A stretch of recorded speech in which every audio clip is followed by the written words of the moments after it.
السلام علیکم and welcome in C S S Pakistan. اس لیکچر میں ہم کولڈ وار کو پڑھیں گے۔ کولڈ وار ورلڈ ہسٹری کا بہت ہی امپورٹنٹ ٹاپک ہے کیونکہ یہاں پہ ہم آلموسٹ 20th سینچری کو ہاف کور کر لیتے ہیں۔ یہ lecture C S S, P M S اور تمام کمپٹیٹیو ایگزامز کے لیے بہت ہی زیادہ امپورٹنٹ ہے۔ لیکچر کو سٹارٹ کرنے سے پہلے چینل کو سبسکرائب اور بیل آئیکن کو ضرور پریس کریں تاکہ آنے والے تمام لیکچرز کی اپڈیٹ آپ تک سب سے پہلے پہنچ سکے۔ کولڈ وار بیسیکلی ایک ٹائم پیریڈ تھا آفٹر ورلڈ وار ٹو جہاں پہ دنیا آئیڈیالوجیکلی اور جیو پولیٹیکلی دو پارٹس میں ڈیوائیڈ ہو جاتی ہے اور انہی بیسز پہ ٹینشن ان کے درمیان اپنی پیک پہ رہتی ہے۔ ایک طرف یونائٹڈ اسٹیٹس امریکہ اور دوسری طرف سوویت یونین یا سوویت رشیا یا یو ایس ایس آر یہ ہوتے ہیں، اور ان کے ریسپیکٹیو الائز یعنی امریکہ کی طرف ویسٹرن بلاک ہوتا ہے اور سوویت رشیا کی طرف ایسٹرن بلاک ہوتا ہے۔ ورلڈ وار ٹو کے بعد ہی کولڈ وار سٹارٹ ہو جاتی ہے۔ اب ڈفرینٹ ہسٹورین، آتھرز، انٹرپریٹرز اپنے حساب سے ان کی ٹائم لائن بتاتے ہیں۔ کوئی یہ کہتے ہیں 1945 سے لے کر 89 تک تھی، کوئی 91 کہتے ہیں، کوئی 90 اور کوئی 92 کہتے ہیں، لیکن آلموسٹ ٹائم پیریڈ یہی ہے۔ اب یہاں پہ دو چیزیں آتی ہیں، ایک کولڈ وار اور ایک پراکسی وار۔ اکثر دونوں کو ایک ساتھ ہی یوز کر لیا جاتا ہے، لیکن دونوں میں بہت بڑا ڈفرنس ہے۔ کولڈ وار ایسی وار کو کہتے ہیں جہاں پہ دونوں اینیمی کبھی بھی ڈائریکٹلی نہیں لڑتے بلکہ انڈائریکٹلی ایک دوسرے کے خلاف اقدامات کرتے ہیں۔ اگر یہ دونوں اینیمی جیسے کہ امریکہ اور یو ایس ایس آر ہو گیا، یہ اگر ڈائریکٹ وار میں آ جائیں گے تو یہ کولڈ وار نہیں کہلائے گی بلکہ یہ ہاٹ وار کہلائے گی۔ پھر آتا ہے proxy war. Proxy war cold war کے انڈر ہی لڑی جاتی ہے۔ پراکسی وار کے تحت ہوتا یہ ہے کہ دونوں جب کنٹری انڈائریکٹلی لڑیں گے تو ایک کنٹری ایک پارٹی کو سپورٹ کرے گا اور دوسرا کنٹری دوسری پارٹی کو سپورٹ کرے گا۔ جیسے کہ ہمیں پتا ہے کولڈ وار کے ٹائم پیریڈ میں جب کورین وار ہوئی تھی تو امریکہ ساؤتھ کوریا کو سپورٹ کرتا ہے اور U S S R north Korea کو سپورٹ کرتا ہے۔ آج بھی کنڈیشن ایسی ہی ہے، یو ایس ایس آر اور چائنا نارتھ کوریا کو سپورٹ کرتے ہیں جبکہ امریکہ اور ویسٹرن کنٹریز ساؤتھ کوریا کو سپورٹ کرتے ہیں۔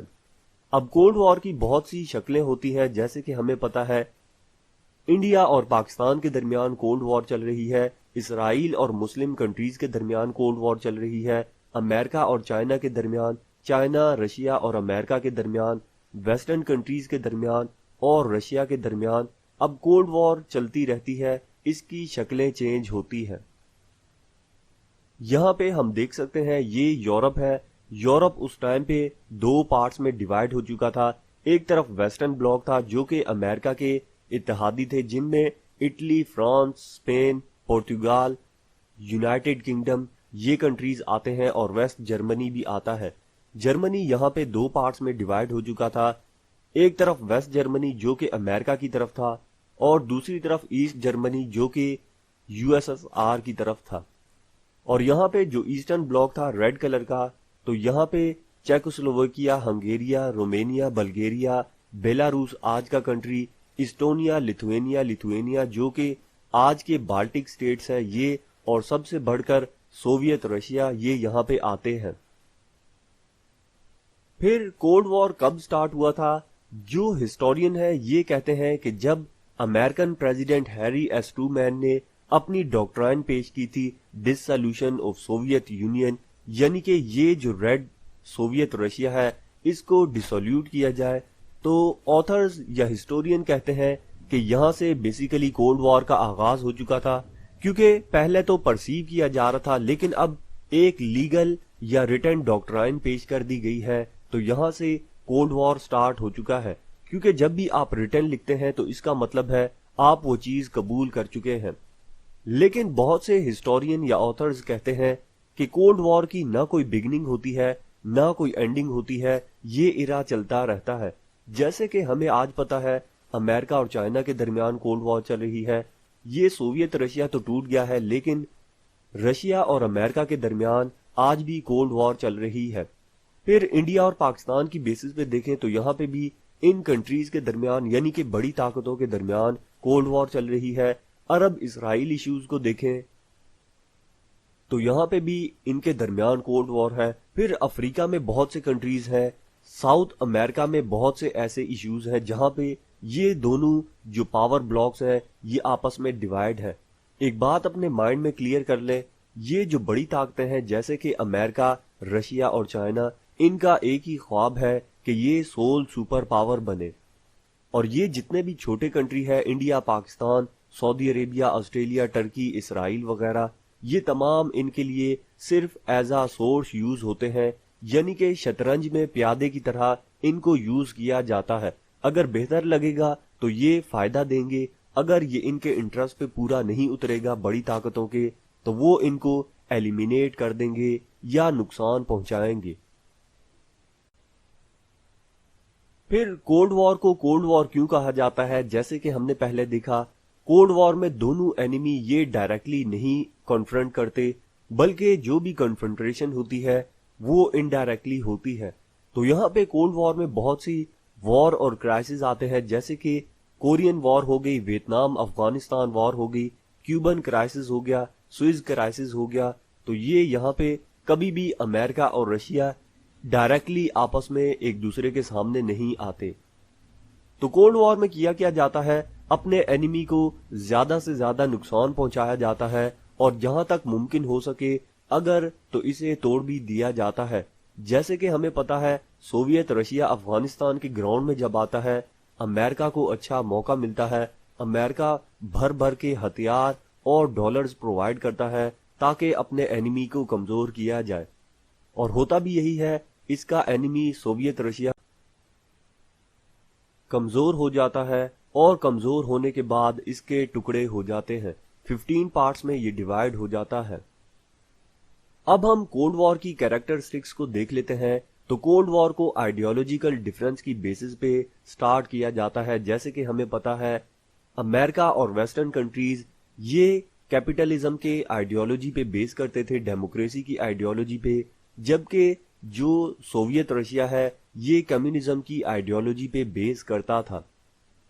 پھر پولیٹیکل ٹرسٹ ڈیفیسٹ بہت زیادہ تھا, دونوں کو ہی ایک دوسرے پہ بھروسہ نہیں تھا, کیونکہ دونوں کو پتا تھا کہ یہ ایک دوسرے کے مفادات کو نقصان پہنچا رہے ہیں. اور ان کے بعد آرمز ریس اپنی پیک پہ تھی. یہ وہ ٹائم پیریڈ تھا کولڈ وار کا, دونوں ہی کنٹریز نے یا دونوں ہی پاور بلاک نے 15,000 سے زیادہ نیوکلیر بم بنا لیے تھے, یعنی کہ دنیا کو کئی بار تباہ کیا جا سکتا تھا. لیکن آفٹر کولڈ وار ان کو ڈسمینٹل کیا گیا, بڑی تعداد میں ان میں کمی کی گئی. پھر کولڈ وار کے بعد اسپیس وار بھی یہاں پہ سٹارٹ ہوتی ہے, یعنی کہ اسپیس میں زیادہ سے زیادہ ٹیکنالوجی حاصل کی جائے گی, ترقی کی جائے گی تاکہ اپنے اینیمی کو زیادہ سے زیادہ نقصان پہنچایا جائے. پھر یہاں پہ اسپائنگ آتا ہے. اسپائنگ کہتے ہیں جاسوسی کرنا. اب یہ 1560s 70s کی دہائی میں امریکہ کی CIA انٹیلیجنس ایجنسیز اور رشیا کی بھی انٹیلیجنس ایجنسیز یہ پوری دنیا میں ایک بہت ہی گھنونے کام میں مصروف تھی. اب انہیں جیسے ہی پتا چلتا تھا کسی بھی کنٹری میں مخالف پاور کا کوئی بہتر لیڈر آ چکا ہے تو یہ اسے مروا دیا کرتے تھے یا ایساسینیٹ کروا دیا کرتے تھے. تو یہ جو آج آپ فلمیں دیکھتے ہیں جن میں انٹیلیجنس بیس آپریشن کیے جاتے ہیں, کسی کا بھی ہوٹل روم میں قتل کر دیا جاتا ہے, یا ایسی جتنی بھی موویز وغیرہ ہے یہ وہاں سے ہی انسپائر ہوئی ہے. پھر سائیکولوجیکل وار یہ بھی اپنی پیک پہ تھی. اب دونوں ہی کنٹریز یا دونوں ہی پاور بلاک بھرپور کوشش میں تھے کہ سائیکولوجیکلی اپنے اینیمی کا مورال ڈاؤن کیا جائے. جیسے کہ امریکہ کیا کہتا تھا کہ یہ شیطانی طاقت ہے, یعنی کہ یہ جو ریڈ پاور ہے یہ شیطانی طاقت ہے اور ہم اہل کتاب ہیں. کیونکہ جو کرسچن مذہب ہے اسلام کی طرح ان میں بھی بہت سے فرقے ہیں یا سیکٹس ہیں, تو یہاں پہ جو ڈومینیٹ کرتا تھا وہ پروٹیسٹنٹ کرسچن ڈومینیٹ کرتے تھے امریکہ یا ویسٹرن کنٹریز میں. جبکہ یہ جو سوویت رشیا ہے یہاں پہ آرتھوڈاکس کرسچن یہ یہاں پہ ڈومینیٹ کرتے ہیں. لیکن یہاں پہ ایتھیزم کا بھی بہت زیادہ رجحان تھا، یعنی کہ وہ لوگ جو ملحد ہوتے ہیں وہ بھی یہاں پہ بہت زیادہ تھے، لیکن یہ کیونکہ اہل کتاب ہوتے ہیں تو مسلم ورلڈ بھی زیادہ تر انہی کو ہی سپورٹ کرتا ہے۔ پھر یہاں پہ برنک مین شپ آتی ہے۔ برنک مین شپ کا مطلب ہے ایٹ لاسٹ پوائنٹ پہ وار سے پیچھے ہٹ جانا، جیسے کہ ہمیں پتا ہے کیوبن میزائل کرائسس کے ٹائم پہ سوویت رشیا اور امریکہ وار کے بالکل نزدیک آ چکے تھے، لیکن ایٹ لاسٹ مومنٹ یہ یہاں سے پیچھے ہٹ جاتے ہیں۔ اور ان کے بعد امبارگوز آتا ہے، یعنی کہ اپنی جو مخالف پاور ہے ان کی ایکسپورٹ امپورٹ یا اکانومی کے خلاف اقدامات اٹھانا، یہاں پہ سینکشنز وغیرہ لگانا تاکہ دشمن کنٹریز کی اکانومی کو زیادہ سے زیادہ نقصان پہنچایا جائے۔ پھر کولڈ وار میں نیوکلیر کا بھی ایک بہت بڑا رول آتا ہے۔ یہی وہ ریزن ہے کہ کولڈ وار کبھی بھی ہاٹ سٹارٹ نہیں ہوتی، یعنی کہ دونوں ہی کنٹریز یا پاور بلاک ایک دوسرے کے خلاف ڈائریکٹ کانفرنٹریشن نہیں کرتے، کیونکہ 15,000 سے زیادہ نیوکلیر بم دونوں طرف بنا چکے تھے، تو اب میوچل ایشورڈ ڈسٹرکشن تھا، یعنی کہ ایک بھی کنٹری اگر اٹیک کرتا ہے تو لازمی سی بات ہے دوسرا بھی ریٹیلیٹ کرے گا، اور اگر وار حد سے زیادہ بڑھ جاتی ہے تو یہاں پہ ایک کنٹری فور ایگزامپل اگر امریکہ نیوکلیر بم یوز کر لیتا ہے تو سوویت رشیا بھی نیوکلیر بم یوز کرے گا، تو دونوں کو ہی تباہ کر دیا جائے گا، یعنی کہ دونوں ہی یہاں پہ جنگ کو ہار جائیں گے۔ یہی وجہ ہے کہ پریمپٹیو اٹیک کو بہت زیادہ ڈسکریج کیا جاتا ہے، یعنی کہ دونوں ہی ڈرتے ہیں کہ اگر وار سٹارٹ ہوئی تو اس کے جو نقصانات ہیں وہ بہت ہی زیادہ ہوں گے۔ نیوکلیر اینگل یہ ڈسٹروائے کر سکتا تھا پوری ارتھ کو، کیونکہ 15,000 سے زیادہ نیوکلیر بم بنا چکے تھے، تو دنیا کو کئی بار یہاں پہ تباہ کیا جا سکتا تھا۔ اب ہم دیکھتے ہیں وہ تمام ایونٹ جو کولڈ وار کی طرف ہمیں لے کر جاتے ہیں۔ سب سے پہلے 1917 میں رشین ریولوشن ہوتا ہے۔ رشین ریولوشن پہ ہم سیپریٹ اور ڈیٹیل لیکچر بنائیں گے۔ بیسیکلی یہاں پہ ایک طرف ریڈز ہوتے ہیں اور ایک طرف وائٹ، ان دونوں کے درمیان وار ہوتی ہے، اور پورا ویسٹرن بلاک امریکہ، یوکے، فرانس وغیرہ یہ وائٹ کو سپورٹ کرتے ہیں، لیکن باوجود اس کے جو ریڈز ہوتے ہیں ان کی وکٹری ہو جاتی ہے، اور یوں کمیونزم کی بیسس پہ یہ کنٹری اسٹیبلش ہوتا ہے۔ 1922 تک یہ وار ختم ہو جاتی ہے اور یہ ریڈز جیت جاتے ہیں، اور یوں یو ایس ایس آر کو اسٹیبلش کیا جاتا ہے۔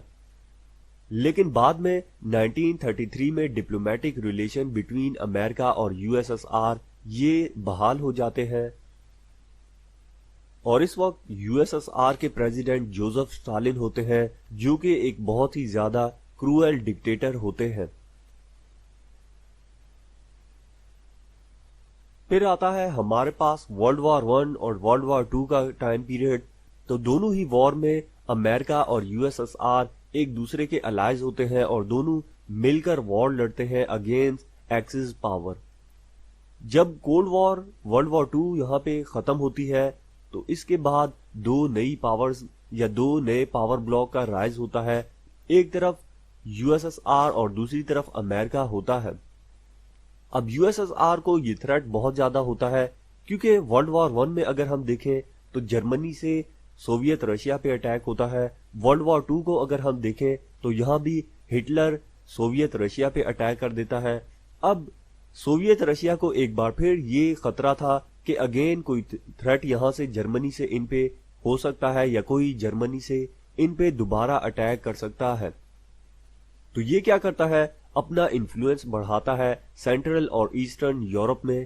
یہ رہا ہمارے پاس سینٹرل اور ایسٹرن یورپ، اور یہاں پہ جرمنی کو بفر سٹیٹ بنا دیا جاتا ہے، بہت سی گورنمنٹ کو یہاں پہ ہٹایا جاتا ہے ایک ایک کر کے، اور ان کے اپوزٹ سائڈ امریکہ کیا کر رہا ہوتا ہے، جتنے بھی ویسٹرن یورپین کنٹریز ہیں جن میں فرانس ہو گیا، ویسٹ جرمنی ہو گیا، اور ان کے علاوہ جو فار ایسٹ کے کنٹری ہے، سٹارٹ ایسٹ کے جیسے کہ جاپان، کوریا وغیرہ، ان کو سپورٹ کرتا ہے، ان کو پیسے وغیرہ، لون وغیرہ پرووائڈ کرتا ہے، ایڈ پرووائڈ کرتا ہے تاکہ ان کو اپنی طرف اٹریکٹ کیا جائے۔ لازمی سی بات ہے اگر ایک کنٹری آپ کو پیسے دے گا تو آپ کو اس کی طرف ہی جانا پڑے گا۔ کیونکہ ورلڈ وار 2 کے بعد ان تمام یورپین کنٹریز کی کمر ٹوٹ چکی تھی اکنامیکلی، تو اب ان کو پیسے کی بہت زیادہ ضرورت تھی، تو امریکہ ان کی مدد کرے گا تو لازمی سی بات ہے یہ امریکہ کی طرف ہی جائیں گے۔ اور اسی ٹائم پیریڈ میں British prime minister Winston Churchill نے ایک بہت ہی زیادہ فیمس سٹیٹمنٹ دی تھی کہ an iron curtain has descended over the continent, یعنی کہ یہ جو یورپین کانٹیننٹ ہے ان کو آئرن کرٹن نے ڈیوائیڈ کر دیا ہے، ایک طرف ویسٹرن بلاک ہے اور ایک طرف ایسٹرن بلاک ہے۔ یہ جو کنٹری ہے گرین کلر کا ہائی لائٹڈ، یہ یوگوسلاویا ہے، بعد میں یہ بھی ٹوٹ گیا تھا اور ان کے درمیان بھی ابھی تک کئی کنٹریز میں وار چل رہی ہے۔ یوگوسلاویا کی ہسٹری کو ہم سیپریٹ اور ڈیٹیل لیکچر میں کور کریں گے۔ بیسیکلی جتنے بھی کنٹریز ہیں، فرانس ہو گیا، برٹن ہو گیا، پرتگال ہو گیا، جرمنی ہو گیا، اسپین ہو گیا، ان تمام ریاستوں کی ہسٹری کو ہم سیپریٹ اور ڈیٹیل کور کریں گے۔ اور ساتھ ہی یہ ویسٹرن کنٹریز یہ کہتے ہیں کہ ہمیں سوویت رشیا کو یہیں کنٹین کرنا ہوگا تاکہ یہ اس سے آگے نہ بڑھ جائے۔ اور اس کے بعد امریکہ کی پالیسیز آتی ہیں تاکہ سوویت رشیا کے انفلوئنس کو روکا جائے۔ سب سے پہلے کنٹینمنٹ پالیسی آتی ہے بائی ہیری ایس ٹرومین۔ اس کے تحت یہ کہا جاتا ہے کہ کمیونسٹ انفلوئنس جہاں تک ہے اسے وہیں پہ ہی کاؤنٹر کیا جائے یا کنٹین کیا جائے، جیسے کہ سوویت رشیا یہ سینٹرل یورپ تک آ چکا ہے، اب انہیں یہاں سے آگے نہ بڑھنے دیا جائے، یعنی کہ کل کو اٹلی یا ویسٹ جرمنی یہ بھی نہ کمیونسٹ انفلوئنس میں چلے جائیں۔ پھر مارشل پلان فار ریکنسٹرکشن آتا ہے، یعنی کہ وہ کنٹریز جن کی ورلڈ وار 2 کے بعد اکانومی بہت بری طرح کولیپس کر چکی ہے، ان کی بحالی کا کام کیا جائے۔ آج جو آپ دیکھتے ہیں یو ایس ایڈ کے نام سے پاکستان کو ایڈ دی جاتی ہے اور بہت سے کنٹریز کو ایڈ دی جاتی ہے، یہ وہیں سے ہی پروگرام سٹارٹ ہوا تھا، کیونکہ اب یورپین کنٹریز اتنے زیادہ ڈیولپ ہو چکے ہیں، ان کو کوئی بھی ایڈ کی ضرورت نہیں ہے بلکہ یہ خود ایڈ دیتے ہیں۔ لیکن یو ایس ایڈ کا جو پروگرام ہے یہ وہیں سے ہی سٹارٹ ہوا تھا۔ اور جو ہیری ایس ٹرومین کی کنٹینمنٹ پالیسی ہوتی ہے، اس کے تحت ہر اس گورنمنٹ کو یا ریاست کو سپورٹ کیا جائے گا جو کمیونزم کے اگینسٹ کھڑی ہوگی، یعنی کہ چاہے وہ ڈیموکریٹک ہو یا نان ڈیموکریٹک ہو، انہیں یہ سپورٹ کریں گے۔ اور اسی کے تحت ہی بہت سی ریاستوں کو یا رجیم کو چینج کیا جاتا ہے، ان کے تختے الٹ دیے جاتے ہیں، جہاں پہ بھی اینٹی کمیونسٹ رجیم ہوتی ہے ان کو سپورٹ کیا جاتا ہے۔ اب کہنے کو امریکہ جو ہے یہ ڈیموکریسی کا ماننے والا ہے، لیکن یہاں پہ نیشنل انٹرسٹ زیادہ امپورٹنٹ ہے، تو یہ ڈکٹیٹر کو بھی سپورٹ کرتے تھے، کرمنل لیڈر کو بھی سپورٹ کرتے تھے، بس وہ اینٹی کمیونسٹ ہونا چاہیے۔ تو یہاں سے ہم یہ بھی دیکھ سکتے ہیں کہ ملکوں کے لیے یا ریاستوں کے لیے ان کے نیشنل انٹرسٹ پرائم ہوتے ہیں، پالیسیز بعد میں آتی ہے، کیونکہ پاکستان کے خلاف آج کل بہت سے لوگ الٹی سیدھی باتیں کرتے ہیں۔ اب ان نئے فلاسفرز کو نہیں پتا کہ نیشنل انٹرسٹ زیادہ ضروری ہوتے ہیں، بعد میں آپ کی پالیسیز وغیرہ آتی ہے۔ اب ہم ون بائی ون ان تمام ایونٹس کو دیکھتے ہیں کہ جو ہمیں کولڈ وار کی طرف لے کر جاتے ہیں۔ سب سے پہلے رشین ریولوشن ہوتا ہے۔ رشین ریولوشن 1917 میں ہوتا ہے۔ بیسیکلی یہاں رشیا دو گروپس میں ڈیوائیڈ ہو جاتا ہے، ایک طرف وائٹ ہوتے ہیں اور ایک طرف ریڈز ہوتے ہیں۔ جو وائٹ ہوتے ہیں وار کے دوران امریکہ اور پورا ویسٹرن بلاک ان کو سپورٹ کرتا ہے، جبکہ باوجود ویسٹرن سپورٹ کے ریڈز وار کو جیت جاتے ہیں اور یوں یہاں سے U S S R establish ہوتا ہے۔ جو رشین ریولوشن ہے اس پہ ہم سیپریٹ اور ڈیٹیل لیکچر بنائیں گے۔ پھر اس کے بعد 1933 میں diplomatic relation between America and Soviet Russia یہ سٹارٹ ہوتے ہیں، اور اس ٹائم پیریڈ پہ سوویت رشیا کے جو ڈکٹیٹر تھے یا لیڈر تھے وہ جوزف سٹالن تھے، جو کہ بہت ہی زیادہ کروئل ڈکٹیٹر تھے۔ اب یہ جتنے بھی لیڈر آتے رہے ہیں، پریزیڈنٹ ہوتے رہے ہیں، ان تمام کی بھی بایوگرافی پہ ہم سیپریٹ ڈیٹیل لیکچر بنائیں گے۔ امریکن ہسٹری میں امریکہ کے پریزیڈنٹس کو پڑھیں گے، پھر رشیا، چائنا، انڈیا، پاکستان اور ان تمام کے ہم پڑھیں گے۔ پھر ان کے بعد ورلڈ وار 1 اور ورلڈ وار 2 ہوتی ہے۔ دونوں ہی وار میں یہ ایکسس پاور کے اگینسٹ وار کرتے ہیں، یعنی کہ سوویت رشیا اور امریکہ ایک دوسرے کے الائے تقریباً ہوتے ہیں۔ ورلڈ وار 2 ختم ہونے کے بعد کمیونسٹ انفلوئنس کو رشیا بڑھاتا ہے سینٹرل اور ایسٹرن یورپ کی طرف، کیونکہ رشیا یہ چاہتا تھا کہ جو جرمنی ہے اسے بفر سٹیٹ بنایا جائے، کیونکہ ہوا کیا تھا کہ ورلڈ وار 1 میں بھی اور ورلڈ وار 2 میں بھی جرمنی ہی رشیا پہ اٹیک کرتا ہے، تو اب رشیا کو یہی خطرہ تھا کہ کہیں تیسری بار بھی ان پہ جرمنی سے ہی اٹیک نہ ہو جائے، لہٰذا اسے بفر سٹیٹ بنانے کی ضرورت ہے اور بہت سی گورنمنٹ کو یہاں پہ پاپ اپ کیا جاتا ہے۔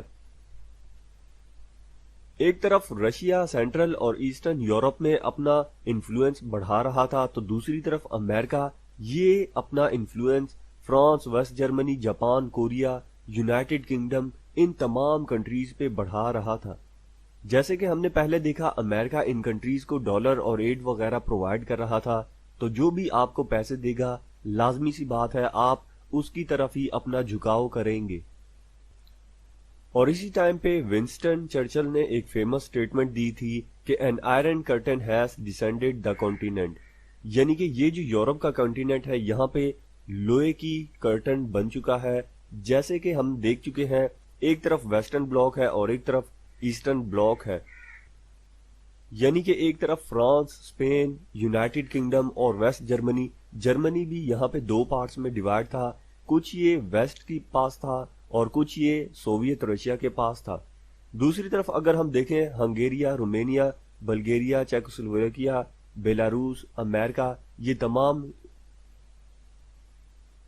سوویت رشیا، یہ تمام ہی کمیونسٹ انفلوئنس میں آتے ہیں۔ اور یہ جو گرین کلر کا ہائی لائٹڈ کنٹری ہے یہ یوگوسلاویا تھا، نہ یہ ویسٹ کی طرف تھا نہ ایسٹ کی طرف تھا، یہ بیسیکلی نان الائنڈ کنٹری تھا، بعد میں یہ بھی ٹوٹ جاتا ہے اور یہاں سے تقریباً 6 یا 7 کنٹریز نکلتے ہیں اور آج بھی کئی کنٹریز کے درمیان وار چل رہی ہے۔ یوگوسلاویا کی ہسٹری پہ ہم ڈیٹیل میں لیکچر بنائیں گے اور وہاں پہ فرام ڈے 1 ٹو آج تک کیا چل رہا ہے وہ تمام ہم دیکھیں گے۔ پھر اب ہم امریکہ کی پالیسیز کو دیکھ لیتے ہیں یو ایس ایس آر کے خلاف۔ تو سب سے پہلے امریکہ کنٹینمنٹ پالیسی بناتا ہے، ہیری ایس ٹرومین امریکہ کے پریزیڈنٹ، ان کے انڈر یہ پالیسی بنائی جاتی ہے کہ کمیونسٹ انفلوئنس کو روکا جائے اور اسے ختم کیا جائے۔ جیسے کہ یہ ہم دیکھ سکتے ہیں یہ ویسٹ جرمنی تک پہنچ چکا ہے، اب اسے یہاں آگے بڑھنے سے روکنا ہوگا، اسے یہیں پہ ہی کنٹین کرنا ہوگا، کیونکہ اگر کنٹین نہ کیا گیا تو کل کو اٹلی بھی جا سکتا ہے، ویسٹ جرمنی، فرانس، اسپین، یہ تمام جا سکتے ہیں۔ پھر ان کے بعد Marshall plan for reconstruction آتا ہے۔ جیسے کہ ہم نے پہلے دیکھا اس پلان کے انڈر کیا جاتا ہے کہ امریکن ایڈ ان تمام کنٹریز کو دی جاتی ہے جو وار میں بری طرح سے متاثر ہوئے تھے۔ جو آج ہم American aid, U S aid programme دیکھتے ہیں جن کے تحت پاکستان کو اور دیگر کنٹریز کو بلینز آف ڈالر دیے جاتے ہیں، یہ بیسیکلی وہیں سے اسٹارٹ ہوئی تھی، کیونکہ آج یورپین کنٹریز کو پیسے کی ضرورت نہیں ہے، لہٰذا پاکستان جیسے کنٹریز کو یہ یو ایس ایڈ دی جاتی ہے۔ اب یہاں پہ ایڈ بھی، لون بھی اور دیگر ملٹری اسسٹنس بھی دی جاتی تھی۔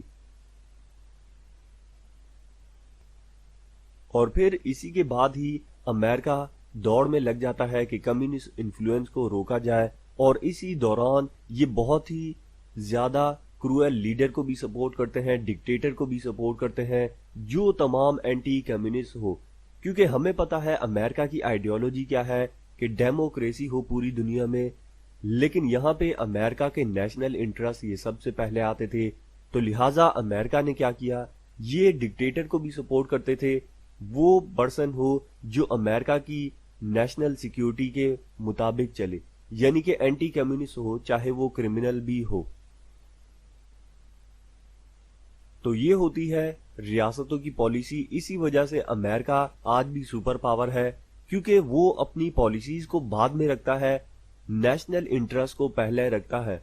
تو پاکستان کا الٹا حساب سے پاکستان پالیسیز آگے رکھتا ہے، نیشنل انٹرسٹ تو پاکستان کے خیر ہے ہی نہیں، تو پاکستان اسے رکھے گا کیا، یہی وجہ ہے کہ ہم بہت ہی زیادہ بیکورڈ کنٹریز میں آتے ہیں، اور یہاں بہت سے نئے پرانے فلاسفر ہیں جو یوٹیوب میں یا کہیں بھی ٹیلی ویژن وغیرہ میں پالیسی یہ کھیلتے رہتے ہیں، لیکن انہیں یہ نہیں پتا کہ نیشنل انٹرسٹ یہ پرائم ہوتا ہے۔ اور یہاں ہم ورلڈ میپ میں دیکھ سکتے ہیں کمیونسٹ انفلوئنس یہ کتنا زیادہ بڑھ چکا ہے۔ چائنا کمیونسٹ انفلوئنس میں آ چکا ہے، سینٹرل ایشین ریپبلک اسٹیٹ اور تقریباً سینٹرل اور ایسٹرن یورپ یہ پورا کمیونسٹ انفلوئنس میں آ چکا ہے۔ تو اب یہاں پہ جو ہیری ایس ٹرومین کی پالیسی تھی کہ امریکہ کو کنٹین کیا جائے، یعنی کہ اب زیادہ آگے نہیں بڑھنے دینا، تو یہ یہاں سے ہی کام کرتے ہیں۔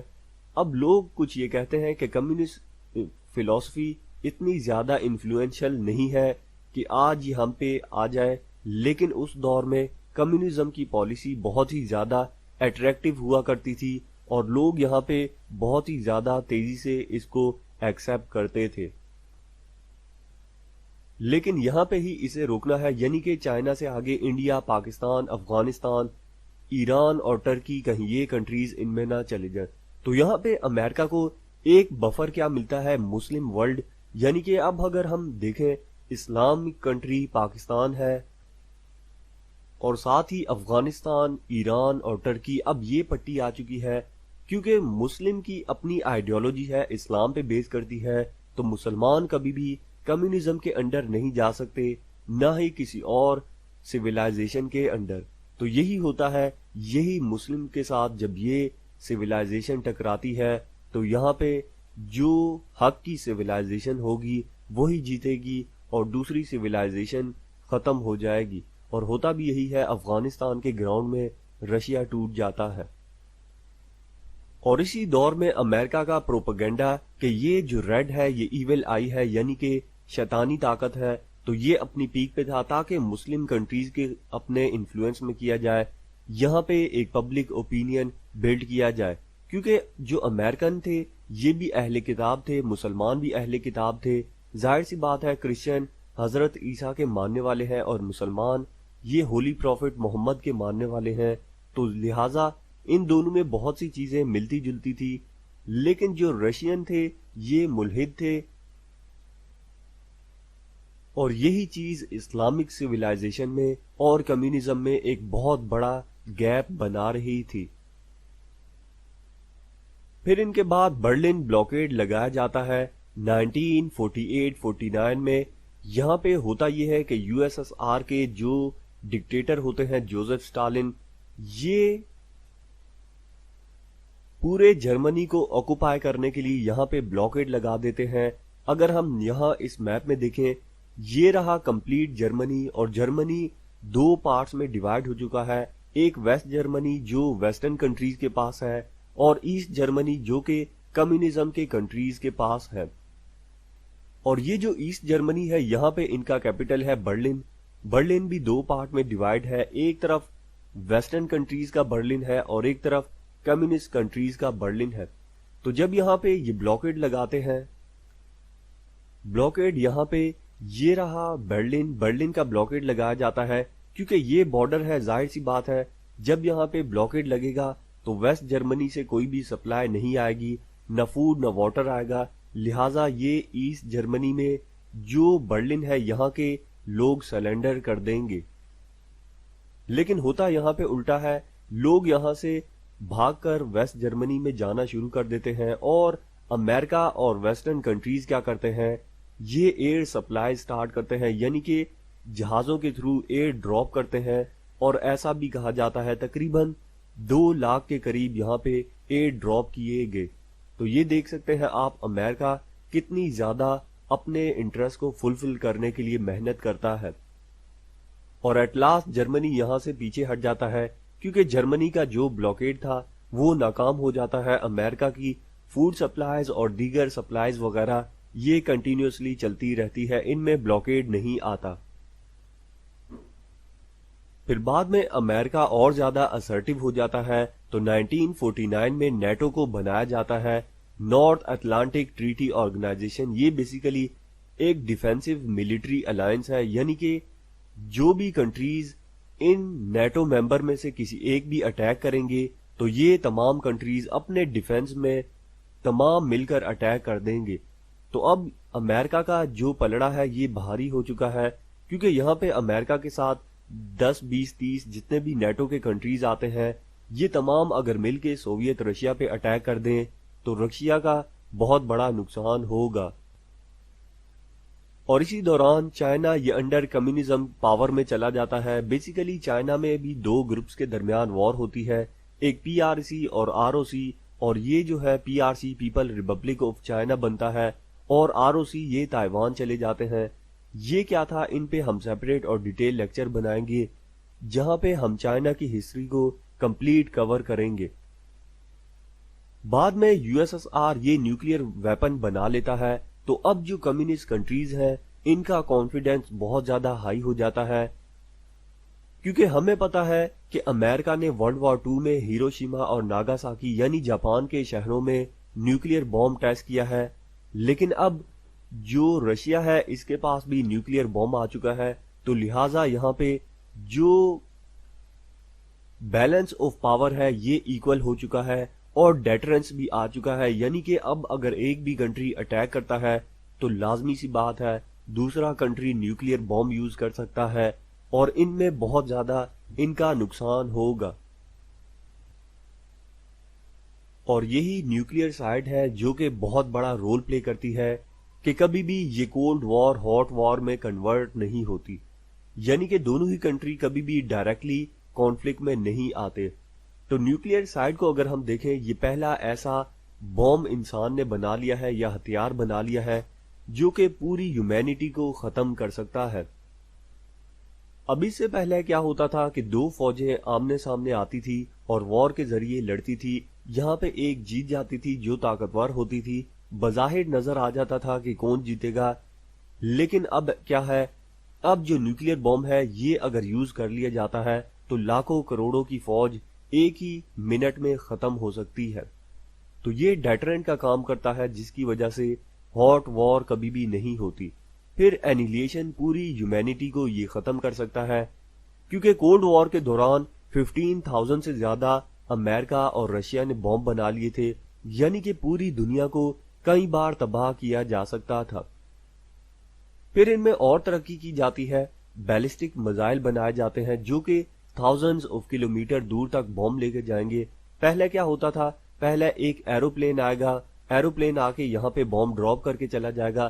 لیکن اب میزائل بن چکا ہے، لہٰذا کسی بھی بندے کو جانے کی ضرورت نہیں ہے، یہیں سے ہی میزائل لانچ ہوگا اور یہ اٹیک کر دے گا. پھر ان میزائلز میں اور ترقی کی جاتی ہے، انٹر کانٹیننٹل بیلسٹک میزائل بنائے جاتے ہیں. یعنی کہ اب کیا ہوگا، اب ایک کانٹیننٹ سے دوسرے کانٹیننٹ آپ اٹیک کر سکتے ہیں. یعنی کہ امریکہ یہیں سے ہی میزائل لانچ کرے گا، رشیا میں لگے گا، رشیا یہیں سے ہی میزائل لانچ کر سکتا ہے جو کہ امریکہ کو جا کے لگے گا. تو یہ ہے نیوکلیئر ایڈوانسمنٹ میں زیادہ ترقی آ رہی تھی، اور اسی کے تحت ہی میوچل ایشورڈ ڈسٹرکشن بنتا ہے. یعنی کہ اگر اب نیوکلیئر وار ہوئی تو لازمی سی بات ہے دوسرا کنٹری بھی نیوکلیئر بوم چلائے گا اور یوں دونوں ہی تباہ ہو جائیں گے. یعنی کہ کوئی بھی ایسا کنٹری نہیں بچے گا جو کہ وار کی وکٹری کو سیلیبریٹ کر سکے. پھر ان کے بعد ہمارے پاس کورین وار آتی ہے. کورین وار میں ایک طرف نارتھ کوریا ہوتا ہے اور ایک طرف ساؤتھ کوریا ہوتا ہے. پہلے نارتھ کوریا کے لوگ یہ ساؤتھ کوریا پہ اٹیک کرتے ہیں اور رشیا بھی ان کو سپورٹ کرتا ہے. تو ہوتا یہ ہے کہ وار کے دوران یہ یہاں پہ ان کو پیچھے دھکیلنا سٹارٹ کر دیتے ہیں. لیکن بعد میں جب امریکہ وار میں انٹری کرتا ہے تو وار کا پلڑا الٹا ہو جاتا ہے. پھر یہ یہاں سے ان کنٹریز کو پیچھے پش کرنا سٹارٹ کر دیتے ہیں چائنا کی طرف. اب جب چائنا دیکھتا ہے کہ وار کا پلڑا یہ امریکہ کی طرف آ چکا ہے، چائنا بھی اپنے ہزاروں لاکھوں سولجرز وار میں اتار دیتا ہے. اور ہوتا کیا ہے کہ وار جس پوائنٹ سے سٹارٹ ہوئی تھی وہیں پہ ہی آ جاتی ہے. اس پوائنٹ کو یا اس بارڈر لائن کو ہم 38 پیرالل لائن کہتے ہیں. تو جس وار میں ہزاروں لوگ مارے گئے وہ ایٹ لاسٹ اسی پوائنٹ پہ آ کے ختم ہو جاتی ہے. آج بھی دنیا کے خطرناک ترین بارڈر میں سے یہ ایک بارڈر مانا جاتا ہے۔ پھر ہمارے پاس یہاں پہ ڈومینو تھیوری آتی ہے۔ ڈومینو تھیوری کا کیا مطلب ہے؟ یعنی کہ یہ اگر ایک گرے گا تو ایک کے بعد دوسرا گرے گا، یہ اس کے بوجھ کی وجہ سے، اور یہ پھر تیسرا گرے گا، چوتھا، اور یوں کرتے کرتے یہ تمام کنٹریز گر جائیں گے۔ تو لہٰذا کرنا کیا ہے؟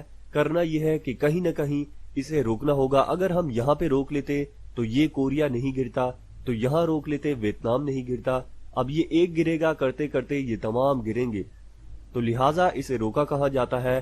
یہاں ویتنام میں روکا جاتا ہے، ویتنام وار ہوتی ہے۔ اور یہاں پہ بھی یہی ہوتا ہے کہ جو کمیونزم کنٹریز ہوتے ہیں یہ نارتھ ویتنام کو سپورٹ کرتے ہیں، اور دیگر ویسٹرن پاور یہ ساؤتھ ویتنام کو سپورٹ کرتے ہیں، اور اس وار میں بھی ہزاروں لاکھوں لوگ مارے جاتے ہیں، لیکن at the end communist supportive countries یہ وار کو جیت جاتے ہیں۔ پھر اگر ہم 50s کے بعد کے ایونٹ دیکھیں تو یہاں پہ ایسکیلیشن سٹارٹ ہو جاتی ہے۔ کورین وار کو ہم دیکھ چکے ہیں 1953 میں ڈکٹیٹر جوزف سٹالن کی ڈیتھ ہو جاتی ہے، اور ان کے بعد نکیتا کروشچیو یہ USSR کے نئے پریزیڈنٹ بنتے ہیں، اور آئزن ہاور یہ امریکہ کے نئے پریزیڈنٹ بنتے ہیں۔ پھر بعد میں وارسا پیکٹ بنایا جاتا ہے۔ وارسا پیکٹ جیسے کہ امریکہ نے نیٹو بنایا ڈیفینسو الائنس، تو USSR نے وارسا پیکٹ کے نام سے ڈیفینسو الائنس بنایا، یعنی کہ اب ان کے بھی کنٹریز پہ اگر اٹیک ہوتا ہے تو یہ بھی جتنے 5 10 15 20 کنٹریز ہیں مل کر اٹیک کر دیں گے۔ اور اس کے بعد ہنگیرین ریولوشن ہوتا ہے، یعنی کہ ہنگری میں پروٹیسٹ کیا جاتا ہے، ماس پروٹیسٹ ہوتا ہے کہ سوویت رشیا یہاں سے نکلے اور ڈیموکریسی یہاں پہ آئے، لیکن سوویت رشیا اپنی ملٹری کا یوز کرتے ہوئے، پاور کا یوز کرتے ہوئے اس ریولوشن کو برے طریقے سے کرش کر دیتا ہے۔ ان کے بعد سوئز کرائسس ہوتا ہے۔ سوئز کرائسس کو اگر ہم یہاں پہ دیکھیں تو یہاں پہ یہ رہا ہمارے پاس ایجپٹ کا کنٹری، اور یہ یہاں پہ ہمارے پاس سوئز کنال ہے۔ اس ٹائم پہ ہوتا یہ ہے کہ اسرائیل، فرانس اور UK یہ ایجپٹ سے سوئز کنال کو کیپچر کر لیتے ہیں۔ اب ایجپٹ یہاں پہ وار میں ان سے نہیں جیت سکتا، تو ایجپٹ کیا کرتا ہے؟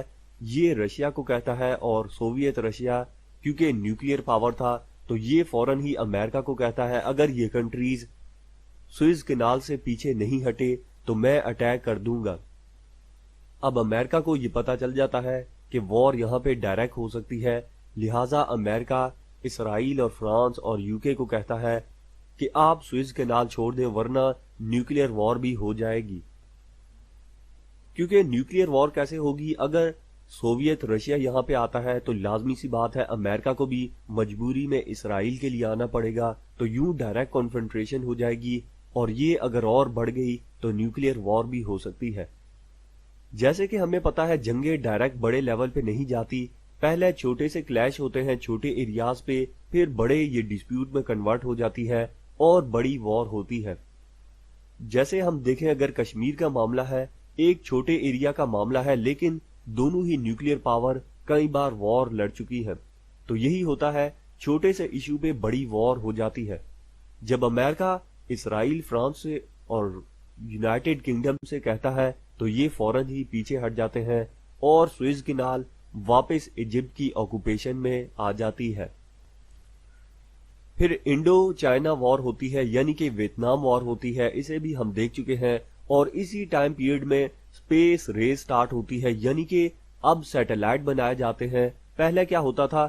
امریکن CIA کے ایجنٹ یہ یہاں پہ جاسوسی کرتے تھے، رشیا کے جو ایجنٹ تھے یہ جاسوسی کرتے تھے، لیکن اب کیا ہوگا؟ اب اسپیس سے پورا کنٹری ہی دیکھا جائے گا، پورا دیکھ لیا جائے گا کہ رشیا میں کیا ہو رہا ہے، امریکہ میں کیا ہو رہا ہے، اور بعد میں جو امریکن پریزیڈنٹ ہے یہ اسپیس وار کی بھی بات کرتے ہیں کہ ہم اسپیس میں ہی میزائل لگا دیں گے۔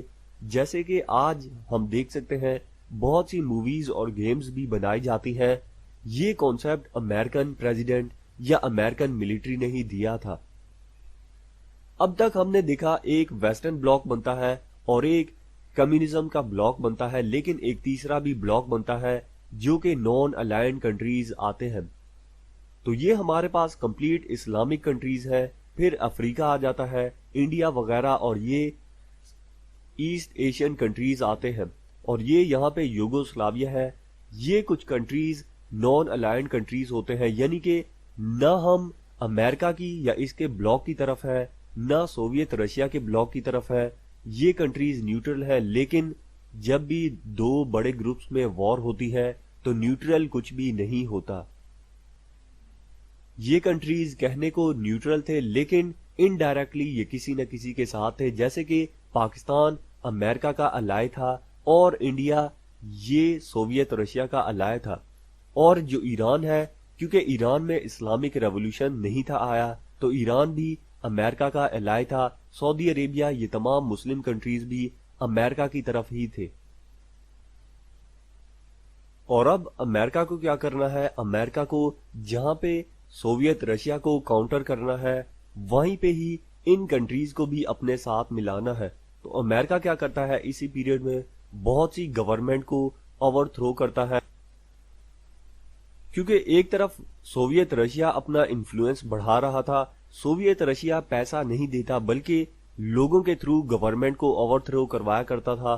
ہوتا یہ تھا کہ لوگوں کو یہ کہتے تھے کہ انقلاب لاؤ کمیونزم کا, یہ جو 2% ایلیٹ ہے یہ آپ کے ریسورسز کو کیپچر کر رہی ہے, تو یوں بائی پیپل گورنمنٹ کو اوور تھرو کر دیا جاتا تھا. اور دوسری طرف امریکہ انڈر CIA کیا کرتا تھا؟ بہت سی ان ڈیموکریٹک گورنمنٹ کو, ڈکٹیٹر کو سپورٹ کرتا تھا. جو ایرانین ریولوشن ہے, یہاں پہ بھی امریکہ کا بہت بڑا ہاتھ ہے.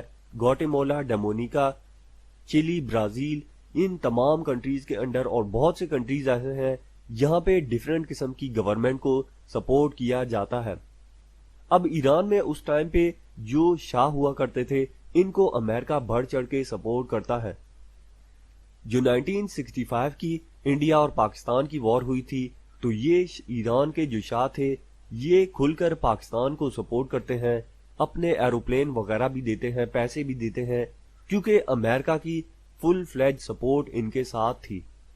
لیکن اس کے بعد ایران میں اسلامک ریولوشن آ جاتا ہے اور امریکہ اور ایران کے ہمیشہ کے لیے تعلقات خراب ہو جاتے ہیں. پھر ہمارے پاس 1960s میں U2 انسیڈنٹ ہوتا ہے. U2 انسیڈنٹ بیسیکلی یہاں پہ پاکستان کے پشاور سے ایک ایروپلین اڑتا ہے جو کہ امریکہ کا جاسوس طیارہ ہوتا ہے. جیسے ہی یہ رشیا کی باؤنڈریز میں جاتا ہے تو یہ اس کو مار گراتے ہیں. اور U2 انسیڈنٹ کے بعد جو حالات پیس کی طرف جا رہے تھے, ایک دوسرے کی طرف بھروسے کے جا رہے تھے, یہ دوبارہ حالات تلخ ہو جاتے ہیں. اور پیرس سمٹ جو کہ ہونی تھی یہ فیل ہو جاتی ہے, کیونکہ یہاں پہ پیرس سمٹ میں نکیتا کروسچیو نے آئزن ہاور سے ہاتھ ملانے تک سے منع کر دیا. اور اس کے بعد برلن وال بنائی جاتی ہے, یعنی کہ ایسٹ اور ویسٹ برلن کے درمیان یہ وال بنائی جائے گی تاکہ یہاں کے لوگ وہاں نہ جا سکیں اور وہاں کے لوگ یہاں نہ آ سکیں. پھر اس کے بعد کیوبن میزائل کرائسس ہوتا ہے. کیوبن میزائل کرائسس وہ ایونٹ تھا جہاں پہ دونوں ہی کنٹریز لاسٹ پوائنٹ تک پہنچ چکی تھی کہ وار سٹارٹ ہو, لیکن یہاں پہ برنک مین شپ ہوتی ہے, یعنی کہ ایٹ لاسٹ پوائنٹ دونوں ہی پیچھے ہٹ جاتے ہیں. ہوتا یہ ہے کہ 1959 میں انڈر فیڈل کاسٹرو ایک ینگ انفلوئنشل لیڈر تھے, اور ان کے انڈر کمیونسٹ سپورٹ کی تحت یہاں پہ ریولوشن آتا ہے کیوبا میں, اور سوویت رشیا ان کو بڑھ چڑھ کے سپورٹ کرتا ہے. کیونکہ پہلے کیا تھا, سوویت رشیا امریکہ سے بہت زیادہ دور تھا, تو اب سوویت رشیا امریکہ کے بالکل دروازے پہ پہنچ چکا ہے. USA جب یہ دیکھتا ہے تو لازمی سی بات ہے ان کی سیکیورٹی پہ بہت بڑا خطرہ آتا ہے, تو USA یہاں پہ بلاکیڈ لگا دیتا ہے. یہ رہا کیوبا, چاروں طرف سے USA کی نیوی ان پہ بلاکیڈ لگا دیتی ہے. جب بلاکیڈ لگتا ہے تو کیوبا سوویت رشیا سے ہیلپ مانگتا ہے, بدلے میں سوویت رشیا اپنی جو شپ ہے یہ بھیج دیتا ہے کیوبا کی طرف, اور ساتھ ہی یہ اپنے بیلسٹک میزائل کو بھی اسٹیشن کر دیتے ہیں, یعنی کہ تیار کر دیتے ہیں. دوسری طرف امریکہ بھی اپنے جو بیلسٹک نیوکلیئر میزائل ہے ان کو ریڈی کر دیتا ہے, ایٹ لاسٹ وار ہونے ہی والی تھی کہ دونوں کنٹریز فوراً ہی پیچھے ہٹ جاتے ہیں اور یہ بلاکیڈ بھی ختم کر دیا جاتا ہے. تو یہ وہ مومنٹ ہے جہاں پہ ٹینشن بہت زیادہ ہائی ہو چکی تھی. پوری دنیا میں یہ خطرہ محسوس کیا جا رہا تھا کہ اب نیوکلیئر وار ہو کے ہی رہے گی، لیکن ایٹ لاسٹ پوائنٹ پہ یہ نہیں ہوتی. تو یہ ہے اس ٹائم کے دو پریزیڈنٹ، ایک طرف نکیتا کروشچیو ہے، دوسری طرف John F Kennedy American president ہے. 1962 میں سوویت سائنو سپلٹ ہوتا ہے. سائنو کا ورڈ جہاں بھی یوز ہو تو آپ نے سمجھ جانا ہے کہ چائنا کا یہاں پہ ذکر ہو رہا ہے. بیسیکلی آئیڈیالوجیکل ڈفرینسز کی بیسس پہ ان دونوں کے درمیان ڈفرینس کریٹ ہوتا ہے. چائنیز جو لیڈر ہیں یہ کہتے ہیں کہ سوویت رشیا جو ریئل کمیونزم کی آئیڈیالوجی ہے ان سے پیچھے ہٹ رہے ہیں، اور یہ جو ماؤ کی چائنیز لیڈرشپ ہے یہ ریئل کمیونزم ہے. پھر ان کے بعد پراگ سپرنگ آتا ہے، لیکن اسے بھی رشیا برے طریقے سے کرش کر دیتا ہے. یہاں پہ بھی وہی ماس پروٹیسٹ ہوتا ہے، آزادی کی ڈیمانڈ کی جاتی ہے، لیکن by force by power Russia ان کو سپریس کر دیتا ہے. اور پھر نارتھ ویتنام کی وار ہوتی ہے. یہ وار ہم پہلے دیکھ چکے ہیں. اس کے اینڈ میں نارتھ ویتنام، جن کو سوویت رشیا اور چائنا سپورٹ کرتے ہیں، ان کی وکٹری ہوتی ہے. پھر ڈی ایسکیلیشن اور کوپریشن کا فیز سٹارٹ ہوتا ہے 1970s کے بعد. یہاں پہ یو ایس اے اور چائنا کے ریلیشن نارملائز ہوتے ہیں. 1972 میں امریکن پریزیڈنٹ نکسن چائنا کا وزٹ کرتے ہیں اور ان کے جو ریلیشن بحال ہوتے ہیں یا بنتے ہیں ان میں پاکستان کا بہت بڑا رول ہوتا ہے. امریکن پریزیڈنٹ نکسن یہ پہلے پاکستان میں آتے ہیں اور پھر یہاں سے چائنا میں جاتے ہیں، اور اسی فیز کو ہم ڈیٹانٹ یا کوپریشن کا فیز بھی کہتے ہیں. یہ between America and Soviet Russia, یہاں پہ کوپریشن ڈی ایسکیلیشن کی بات ہوتی ہے. تو سب سے پہلے یہاں پہ سالٹ 1 ٹریٹی سائن کی جاتی ہے 1973 میں. اسٹریٹجک آرمز لمیٹیشن ٹاکس، یعنی اس کے تحت جو بھی نیوکلیئر بم بنائے گئے ہیں انہیں ایک تو سٹاپ کیا جائے گا، کیونکہ 15,000 سے زیادہ نیوکلیئر بم بن چکے تھے تو اب اور نہیں بڑھانے، اور ساتھ ہی یہ جو 15,000 سے زیادہ نیوکلیئر بم بن چکے ہیں ان کو آہستہ آہستہ کم کرنا ہے. اور اس کے علاوہ ایک دوسرے کے ساتھ کانفیڈینس بلڈنگ میجرز لینے ہیں، یعنی کہ اگر ایک کنٹری کو یہ پتا چلتا ہے کہ کہیں پہ کوئی نیوکلیئر ایکٹیویٹی یا ملٹری ایکٹیویٹی کی جا رہی ہے تو دوسرا کنٹری فوراً ہی اسے اس جگہ کا وزٹ کرائے گا، تاکہ یہ بات معلوم ہو جائے کہ جو بھی بیچ میں نیوکلیئر سے ریلیٹڈ یا وار سے ریلیٹڈ بات کی جا رہی ہے وہ غلط ہے. اب ان سے ہوتا کیا تھا کہ ایک دوسرے پہ بھروسہ یہ قائم رہتا تھا. پھر سالٹ 2 ٹریٹی جو کہ 1979 میں ہونی تھی یہ فیل ہو جاتی ہے ڈیو ٹو افغان سوویت وار. تو اب تک بالکل سب کچھ صحیح جا رہا تھا، لیکن اب ایک اور وار سٹارٹ ہو جاتی ہے 1979 میں. یو ایس ایس آر اس کے ٹروپس افغانستان میں انٹر کر دیتے ہیں اور کمیونسٹ گورنمنٹ کو فارم کیا جاتا ہے. اور ہمیشہ کی طرح جب بھی ایک بڑی پاور کسی کنٹری کو یا ریاست کو آکوپائی کرتی ہے تو وہ اپنا پپٹ پریزیڈنٹ یا اپنا پپٹ لیڈر وہاں پہ بٹھا دیتی ہے. کمیونسٹ رشیا بھی یہی کرتا ہے. جب یہ افغانستان میں اپنی فورسز کو انٹر کرتے ہیں، ساتھ ہی یہ یہاں پہ ماڈرن کنزرویٹیوزم قسم کے ریفارمز لاتے ہیں جو کہ افغانستان کے لوگوں سے برداشت نہیں ہوتے. اور افغانستان بیسیکلی اگر ہم دیکھیں تو یہ بہت زیادہ ٹرائبل ایریاز یہاں پہ ہیں اور ٹرائبز میں یہ لوگ ڈیوائیڈ ہیں. اب یہ تمام ٹرائبز ایک ساتھ اکٹھا ہو جاتے ہیں، اور سب سے بڑھ کر جو یہاں پہ ریلیجیس اسٹوڈنٹ ہوتے ہیں جنہیں بعد میں مجاہدین کا نام دیا جاتا ہے یا طالبان کا نام دیا جاتا ہے. طالبان کا بیسیکلی مطلب یہ ہے طالب یعنی کہ طالب علم. یہ جو اسٹوڈنٹ ہوتے ہیں تو کسی بھی کنٹری میں اسٹوڈنٹ کا بہت بڑا رول ہوتا ہے. اگر ہم امریکہ کی ہسٹری کو دیکھیں تو یہاں پہ بھی اسٹوڈنٹ کا بہت بڑا رول ہوا ہے آزادی کے لیے. پاکستان کو دیکھیں تو علی گڑھ کے اسٹوڈنٹ اور دیگر یونیورسٹی اور جامعہ کے اسٹوڈنٹ کا بہت بڑا رول ہوا ہے. تو امریکہ میں بھی افغانستان میں بھی ایسے ہی ہوتا ہے. یہاں کے جو اسٹوڈنٹ ہیں، جو طالب ہوتے ہیں، علم کے طالبان بنتے ہیں اور بعد میں یہ سوویت رشیا کے خلاف جہاد سٹارٹ کرتے ہیں. اب لازمی سی بات ہے، اگر کوئی آپ کے گھر میں آ جائے گا تو آپ اپنا ڈیفنس کریں گے ہی. تو یہاں پہ بھی یہ لوگ حق پہ تھے، رائٹ پہ تھے. جب امریکہ دیکھتا ہے کہ افغان مجاہدین یہ ریزسٹنس دکھا رہے ہیں اور امریکہ کو یہ بات واضح ہو جاتی ہے کہ امریکہ کا جو دشمن ہے یہ افغانستان کے گراؤنڈ میں پھنس چکا ہے، لہٰذا اب امریکہ کیا کرتا ہے، پوری مسلم کمیونٹی کو، یعنی کہ جتنے بھی اسلامک کنٹری ہیں، پاکستان، ایران، سعودی عربیہ، ٹرکی وغیرہ، ان سب کو بڑھ چڑھ کے سپورٹ دیتا ہے کہ افغانستان میں ڈالر دیے جائیں، ہتھیار سپلائی کیے جائیں. اور پاکستان کا یہاں پہ مین رول ہوتا ہے کیونکہ پاکستان افغانستان کا نیبر ہے.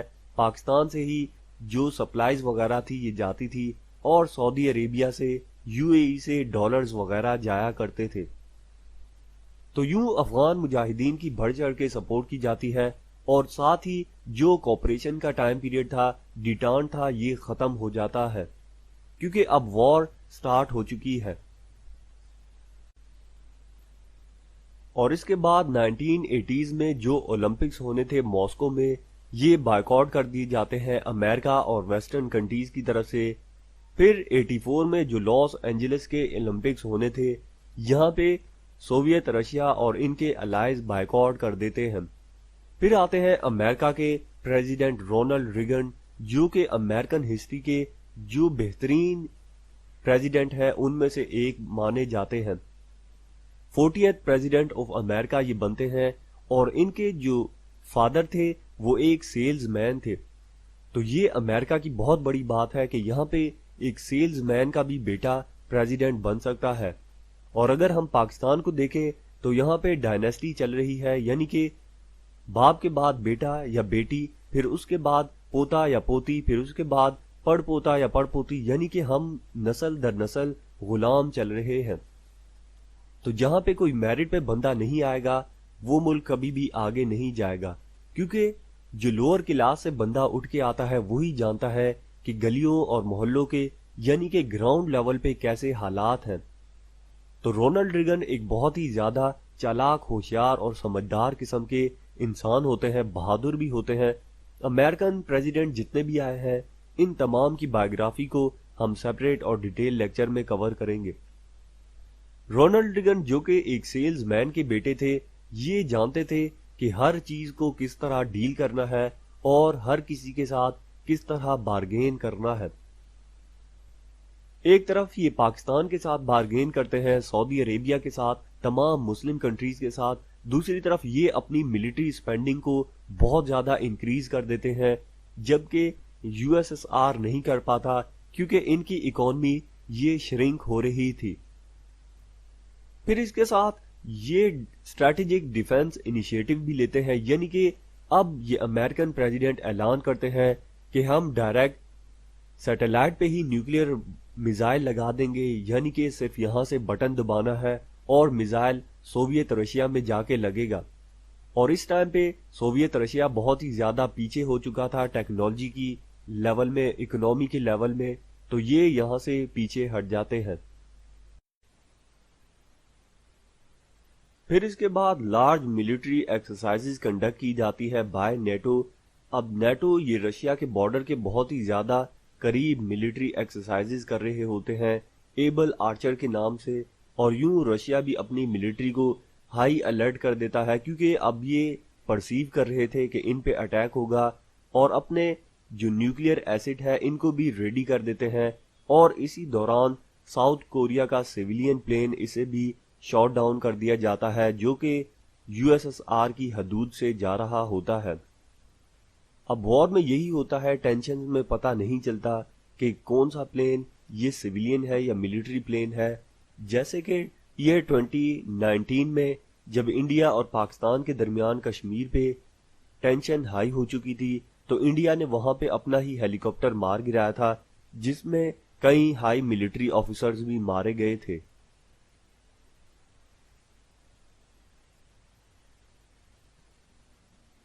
لیکن بعد میں نیٹو ان کو بتاتا ہے کہ یہ کوئی بھی اٹیک نہیں کرنے لگے، بلکہ ان کی روٹین ملٹری ایکسرسائزز ہے جو کہ نیٹو کے ڈیفرنٹ ممالک میں کی جاتی ہے۔ پھر ہمارے پاس 1985 میں میکائل گورباچیو یہ بنتے ہیں کمیونسٹ پارٹی کے جنرل سیکرٹری، اور یہ ایسے ریفارمز لے کے آتے ہیں جن کی وجہ سے سوویت رشیا بہت ہی زیادہ ویک ہو جاتا ہے اور 15 پارٹس میں یہ کنٹری ڈیزالو ہو جاتا ہے۔ 1989 میں جارج ڈبلیو بش یہ امریکہ کے 41 پریزیڈنٹ بنتے ہیں، اور یوں اینڈ آف کولڈ وار ہوتا ہے۔ بیسیکلی جو ان کے ریفارمز تھے وہ گلاس نوٹس اور پیسٹوریکا کے نام سے ریفارمز تھے۔ گلاس نوٹس کا مطلب ہے اوپننس، فریڈم آف سپیچ، یعنی کہ پہلے میڈیا پہ سینسرشپ ہوتی تھی کمیونزم کنٹریز کے اندر، اور بعد میں میڈیا کو آزادی دی جاتی ہے تاکہ میڈیا ان کے بارے میں بات کرے، یہ کمیونزم کو اچھا دکھائے۔ لیکن ہوتا الٹا ہے، میڈیا بجائے اپنے کنٹری کی گورنمنٹ کو یا کمیونزم کو اچھا دکھانے کے، یہ کیپٹلزم کو اچھا دکھانا شروع ہو جاتے ہیں اور لوگوں کو بتاتے ہیں کہ امریکہ میں لیونگ سٹینڈرڈ اتنا ہائی ہو چکا ہے اور آپ بیکورڈ جا رہے ہیں۔ تو یہی ہوتا ہے، دنیا کی کوئی بھی ریاست یا فوج وہ اپنی عوام کے بغیر نہیں چل سکتی۔ عوام کے اندر اگر پازیٹیو اوپینین ہوگا تو وہی ملک آگے چل سکتا ہے۔ پھر پریسٹوریکا ریفارمز کے اندر ریکنسٹرکشن کی جاتی ہے، ریسٹرکچرنگ اینڈ ریفارمیشن کیا جاتا ہے، یعنی کہ اکنامک سٹرکچر وغیرہ بلڈ اپ کیا جائے گا، فورن انویسٹمنٹ آئے گی، لیکن ایسا کچھ بھی نہیں ہوتا۔ یہاں پہ جتنی آزادی دی جاتی ہے الیکشن کی، فورن انویسٹمنٹ کی، پرائیویٹ بزنس کی، اس سے بس اوپر کے 2-3% لوگ جو کہ ایلیٹ کلاس ہوتی ہے وہی فائدہ اٹھاتی ہے، باقی گراؤنڈ لیول پہ ان کا کوئی فائدہ نہیں پہنچتا اور پبلک اپنی گورنمنٹ کے اگینسٹ ہو جاتی ہے، اور یوں یہ کنٹری اکنامکلی پولیٹیکلی اتنا کمزور ہو جاتا ہے کہ یہ ایٹ دی اینڈ کولیپس کر جاتا ہے۔ پھر اینڈ آف کولڈ وار ہوتا ہے، جن کا مین ریزن کہا جاتا ہے کہ یہ ریفارمز تھے میکائل گورباچیو کے پولیٹیکل اور اکنامک ریفارمز، لیکن اکانومی ان کی ویسے ہی اتنی زیادہ کمزور ہو چکی تھی کہ ایٹ دی اینڈ اگر ریفارمز نہ بھی لاتے تو اس نے ٹوٹنا ہی تھا۔ پھر یہاں سے جو کمیونزم کی اکانومی ہے یہ اپنی ہائی گروتھ کو کیپٹلسٹ کنٹریز کے ساتھ میٹ نہیں کر پاتی، یہی وجہ ہے کہ یہ کولیپس کر جاتی ہے۔ اور یہ ہے وہ 15 کنٹریز جو کہ یو ایس ایس آر کے ٹوٹنے سے آزاد ہوتے ہیں۔ ان میں یہ رہا سب سے پہلے رشیا، یہ آج بھی دنیا کا سب سے بڑا کنٹری ہے۔ پھر یہ استونیا، لیتویا، لیتھوینیا آتا ہے، یہ یہاں پہ ہے، بالٹک سٹیٹ بھی انہیں کہا جاتا ہے، یہ اکثر ایم سی کیوز میں پوچھ لیا جاتا ہے۔ پھر ہمارے پاس بیلاروس آتا ہے، یوکرین، مالڈووا، جارجیا، یہاں پہ یہ بیلاروس ہے، یہ یوکرین وار کا آپ نے سنا ہوگا، اس پہ بھی ہم سیپریٹ اور ڈیٹیل لیکچر بنائیں گے۔ یہ رہا یوکرین، پھر یہاں پہ مالڈووا، جارجیا، آذربائیجان اور آرمینیا بھی یہاں آتے ہیں، یہ وار بھی آپ نے سنی ہوگی، اس پہ بھی ہم سیپریٹ اور ڈیٹیل لیکچر بنائیں گے۔ پھر ہمارے پاس آتے ہیں Central Asian republic states, CARs states, جن میں Kazakhstan, Uzbekistan, Turkmenistan, Kyrgyzstan, Tajikistan, یہ تان والے کنٹری یہاں پہ آتے ہیں، جبکہ جو آذربائیجان ہے، آرمینیا، یہ یہاں پہ آتے ہیں۔ اور انہی تان والے کنٹریز کے ساتھ یہاں پہ نیچے افغانستان اور پاکستان ہے، یہ سوویت رشیا ہمارے بارڈر تک آ چکا تھا۔ جہاں ہم نے افغان وار کو دیکھا وہاں پہ اس ہتھیار کا ذکر کرنا بہت ہی زیادہ ضروری ہے۔ اسے اسٹرنگر میزائل کہا جاتا ہے، ایزیلی کیریبل ہے، پورٹیبل ہے۔ ہوتا یہ تھا کہ گراؤنڈ لیول پہ افغانی مجاہدین یہ سوویت رشیا کا بھرپور مقابلہ کر رہے تھے، لیکن سوویت رشیا کے جو ہیلی کاپٹر تھے ان کا کوئی بھی مقابلہ نہیں تھا کیونکہ ایئر سپیورٹی ان کے پاس تھی۔ تو جب امریکہ کو یہ بات پتہ چلتی ہے، امریکہ فوراً ہی اپنی جو بھی ملٹری لیبارٹری وغیرہ ہے وہاں پہ جا کے ٹیسٹ وغیرہ کرتا ہے اور فوراً ہی اس ہتھیار کو بناتا ہے۔ اب یہ ہتھیار مجاہدین کندھے پہ رکھ کے کہیں بھی جا کر چھپ کر بیٹھ جایا کرتے تھے پہاڑوں میں، جیسے ہی سوویت رشیا کا ہیلی کاپٹر آتا اسے پرندوں کی طرح مار بھگایا جاتا۔ اب یہاں سے میزائل لانچ کیا جائے گا، یہ جا کے ہیلی کاپٹر کو لگے گا اور ہیلی کاپٹر پرندوں کی طرح نیچے گر جائے گا۔ اب جب یہ رشیا کے بلینز آف ڈالر کے ہیلی کاپٹر ایک ایک کر کے نیچے گرنے لگے تو ان کی کمر بھی ٹوٹ گئی اور ملٹری سپیورٹی بھی ٹوٹ گئی۔ تو یہ ہوتا ہے ریاستوں کے نیشنل انٹرسٹ اور وہ چیز جو ریاستوں کو سپر پاور بناتی ہے۔ اگر امریکہ یہ چھوٹا سا ہتھیار نہ بناتا تو شاید یہ وار اور لمبی چلتی۔ اس سے ہمیں یہ پتا چلتا ہے کہ امریکہ ٹیکنالوجی میں بھی آگے ہے اور ان کے پاس دنیا کے بہترین مائنڈ بھی ہیں۔ پھر ان کے بعد دا آئرن کرٹن نو مور، یعنی کہ آئرن کرٹن کو ختم کر دیا جاتا ہے جو ایسٹرن اور ویسٹرن یورپ کے درمیان سینٹر یورپ میں آ چکا تھا، اور ون بائی ون تمام جو سیٹلائٹ اسٹیٹ ہوتی ہیں یو ایس ایس آر کے انڈر یہ اپنی انڈیپینڈنس کو ماننا شروع کر دیتی ہے اور کمیونسٹ گورنمنٹ کو اوور تھرو کر دیا جاتا ہے اینڈ ڈیموکریسی ان کنٹریز میں آتی ہے۔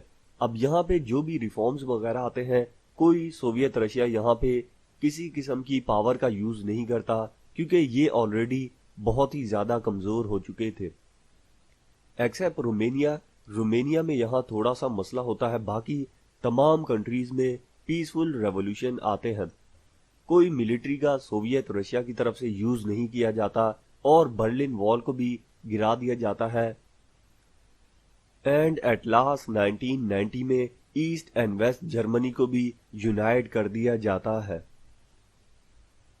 اگر ہم سوویت افغان وار کو دیکھیں تو یہ 1789 میں سٹارٹ ہوتی ہے، یہاں سے ان کا پیک ٹائم سٹارٹ ہوتا ہے، لیکن 85 کے بعد جب میکائل گورباچیو آتے ہیں تو یہاں سے یہ وار نیچے کو جانا سٹارٹ ہو جاتی ہے کیونکہ سوویت رشیا ہر طرف سے کمزور ہونا شروع ہو جاتا ہے۔ ایک طرف افغانستان کے گراؤنڈ میں ان کے ہیلی کاپٹرز کو پرندوں کی طرح گرایا جا رہا ہوتا ہے، دوسری طرف امریکہ ان کے ساتھ دوستی کا بھی ہاتھ بڑھاتا ہے اور افغانستان کے گراؤنڈ میں اپنی پاور کا بھی یوز کر کے انڈائریکٹلی ان کے خلاف کام کر رہا ہوتا ہے۔ تو یہاں سے ہمیں یہ بھی پتا چلتا ہے کہ امریکہ بہت ہی زیادہ چالاک قسم کا کنٹری ہے جو کہ اپنے نیشنل انٹرسٹ کو فلفل کرنے کے لیے ایک طرف سے دوستی کا ہاتھ بھی بڑھاتا ہے اور دوسری طرف سے آپ کی پیٹھ پہ خنجر بھی گھومتا ہے۔ تو امریکہ نے یہاں سے ان کے ساتھ ڈی ایسکیلیشن نیوکلیئر ویپن کو کم کرنے کی بات کی تھی اور جتنی بھی آرمی وغیرہ ہے انہیں ریموو کیا جائے، یعنی کہ پیسفل پروپوزل کی طرف آیا جائے۔ تو اب رشیا کے ساتھ جب امریکہ یہ تمام پازیٹیو جیسچر دکھا رہا ہوتا ہے تو یوں سوویت رشیا کی ایک قسم کی مجبوری بھی بن جاتی ہے، کیونکہ ایک طرف امریکہ کے ساتھ آپ پیس کر رہے ہیں تو آپ زیادہ ان پہ الزام یا بدگمانی نہیں کر سکتے کہ یہ بھی وار میں آپ کے خلاف پارٹیسپیٹ کر رہے ہیں۔ یہی ہوتا ہے پراکسی وار میں اور کولڈ وار میں، اپنے اینیمی کو کسی اور گراؤنڈ پہ مارا جاتا ہے۔ اب ہم آفٹر میتھ دیکھ لیتے ہیں کولڈ وار کے بعد کی دنیا کیسی ہوتی ہے، پوسٹ کولڈ وار یہ ورلڈ کیسا بنتا ہے، بہت بار ایگزامینر یہ پوچھ لیتے ہیں۔ تو سب سے پہلے ہمارے پاس یونی پولر ورلڈ بنتا ہے، امریکہ سول سپر پاور بنتا ہے کیونکہ اب جو پورا یورپ ہے یہ تو امریکہ پہ اکنومیکلی اور ملیٹریلی ڈیپینڈنٹ ہو چکا ہے، اور سوویت رشیا کے جو ٹکڑے ہو چکے ہیں وہ کنٹری بھی کہیں نہ کہیں امریکہ پہ ڈیپینڈنٹ ہیں، جیسے کہ بالٹک اسٹیٹ ہم نے دیکھے۔ پھر ان کے بعد جو عربین کنٹریز ہیں ظاہر سی بات ہے وہ بھی امریکہ کو دیکھ رہے ہیں کیونکہ امریکہ نے ان کی بھی بہت ہیلپ کی ہے، پاکستان ہو گیا، افغانستان ہو گیا، ان تمام کنٹریز کی امریکہ نے ڈائریکٹلی انڈائریکٹلی ملٹری ایڈ کے تھرو ہر جگہ سے بہت زیادہ ہیلپ کی ہے، اور اب امریکہ ہی سپر پاور بچا ہے، یعنی کہ کوئی بھی پاور اب اس کو چیلنج کرنے والی گزشتہ یا آنے والے 20 سال تک نہیں ہے۔ پھر رشین اکانومی کو بہت بڑا نقصان ہوتا ہے، یہاں پہ ایک ریسیشن آتا ہے، اور ساتھ ہی رشیا اپنی ملٹری سپینڈنگ کو بہت زیادہ کٹ آف کر دیتا ہے، ہیوی یہاں پہ ڈاؤن فال دیکھنے میں آتا ہے، million of people unemployed ہو جاتے ہیں۔ ظاہر سی بات ہے جب آپ کی اکانومی برباد ہو رہی ہوگی، مہنگائی اپنی پیک پہ ہوگی، تو بے روزگاری یہاں پہ ہوگی ہی. اور بعد میں بالکن اسٹیٹ میں کانفلکٹ سٹارٹ ہو جاتا ہے. بالکن سٹیٹ جسے ہم یوگوسلاویا اس ٹائم کا کہتے ہیں, تو ان کی بھی ہم ہسٹری کو جیسے کہ میں نے پہلے بھی کہا تھا سیپریٹ اور ڈیٹیل لیکچر میں پڑھیں گے. یہ ہمارے پاس پورا یوگوسلاویا ہے اور ان کنٹریز کو بالکن سٹیٹ کہا جاتا ہے. اور بعد میں جو کہ نیوکلیئر کا تھریٹ ہے یہ آج بھی اپنی جگہ موجود ہے, کیونکہ جتنے بھی 9 یا 10 کنٹریز نیوکلیئر پاور رکھتے ہیں یہ آج بھی ان سے دنیا کو خطرہ ہے, کیونکہ اگر یہ نیوکلیئر ایک بار بھی غلطی سے بھی یوز کر دیے گئے تو بہت بڑا نقصان ہو سکتا ہے. پھر ہمارے پاس کیا ہوتا ہے, طالبان کا رائز ہوتا ہے. بیسیکلی پاور ویکیوم کریٹ ہوتا ہے. سوویت رشیا 1991-92 میں ٹوٹ کے نکل جاتا ہے. امریکہ دیکھتا ہے اب یہاں کوئی بھی نہیں ہے اس کا اینیمی جس سے وہ پروکسی وار یا کولڈ وار لڑے, تو امریکہ بھی نکل جاتا ہے. پاکستان, سعودی عربیہ بھی پیچھے ہٹ جاتے ہیں. اب افغانستان کی زمین خالی ہے اور پاور ویکیوم یہاں پہ موجود ہے. تو جب بھی کہیں بھی پاور ویکیوم کریٹ ہوگا کوئی نہ کوئی اسے فل کرے گا, چاہے وہ ڈیموکریسی ہو, آٹوکریسی ہو, ڈکٹیٹر ہو یا کوئی ٹیررسٹ ہو یا کوئی ریلیجیس آرگنائزیشن ہو, کوئی بھی ہو, بس پاور ویکیوم ضرور فل ہوتا ہے. تو اب افغانستان میں انٹرنل وار یا کیو سٹارٹ ہوتا ہے, لیکن ایٹ لاسٹ افغان مجاہدین جنہوں نے رشیا کا مقابلہ کیا تھا, طالبان, ان کی پاور میں رائز ہوتا ہے اور 1996 سے لے کر 2000 تک ان کی گورنمنٹ رہتی ہے. اور ایسا کہا جاتا ہے کہ جو ان کا دور ہے وہ افغانستان کی ہسٹری کا پیسفل یا امن کا دور تھا, ورنہ افغانستان کے قبائل یہ آپس میں ہر وقت لڑتے ہی رہتے ہیں. پھر ان کے بعد کیا ہوتا ہے, امریکہ میں 9/11 کا اٹیک ہوتا ہے اور امریکہ نیٹو سمیت افغانستان کے گراؤنڈ میں چڑھ دوڑتا ہے. یہ ہم کسی اور لیکچر میں ڈیٹیل میں پڑھیں گے. یہاں پہ ہم اپنے کولڈ وار کے لیکچر کو کنکلوڈ کرتے ہیں. امید کرتا ہوں لیکچر آپ کو پسند آیا ہوگا. لیکچر کو زیادہ سے زیادہ شیئر کریں, کمنٹ باکس میں اپنا فیڈ بیک دیں. Thank you for watching and اللہ حافظ.